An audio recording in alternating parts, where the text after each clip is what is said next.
नमस्कार मित्रमैत्रिणींनो, शुभ सकाळ. कसे आहात?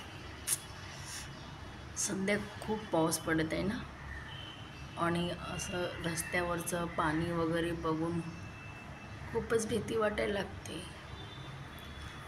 तरी पण सर्व लोकांचं जीवन काही थांबलं नाही आहे. ऑफिसेस सुरू आहे,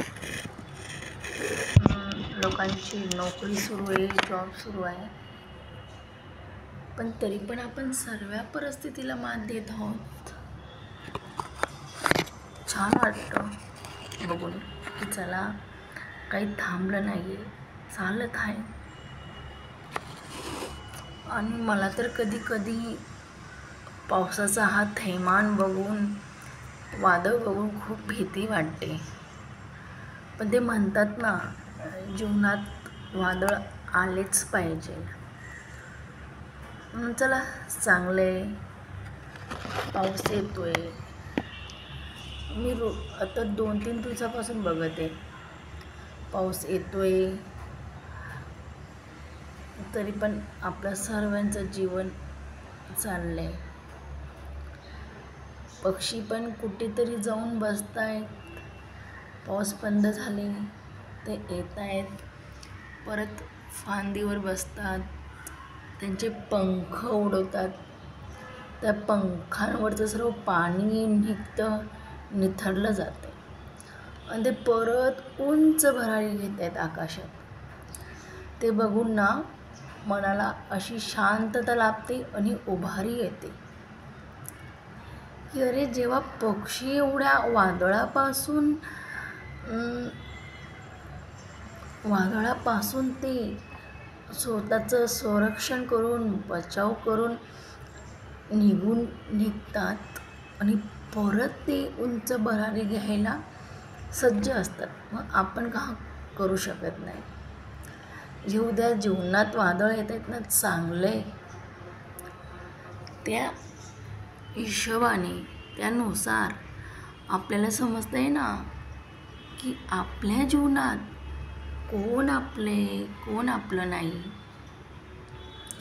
येऊ द्या, जीवनात वादळ येत आहेत ना, खूप छान.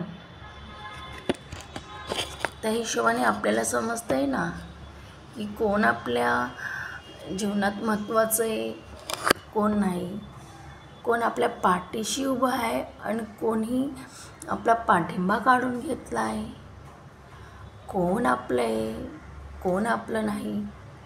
म्हणून येऊ द्या, जीवनात वादळ आलं तर आपण त्या वादळाशी एक हात करू शकतो. लोकांचे चेहरे समजू शकतात.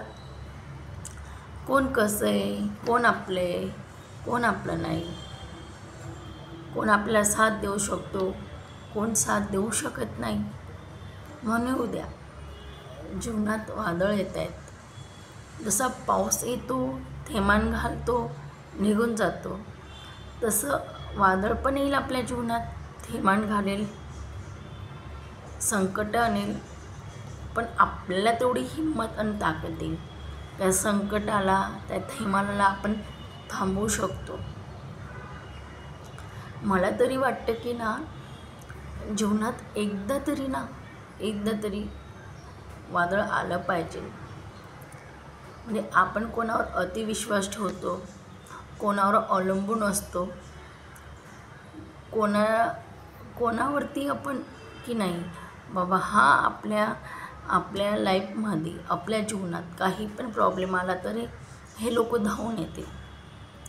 आणि जीवनात वादळ आल्यावरती ह्या सर्व गोष्टी खरं की खोटं हे समजतं.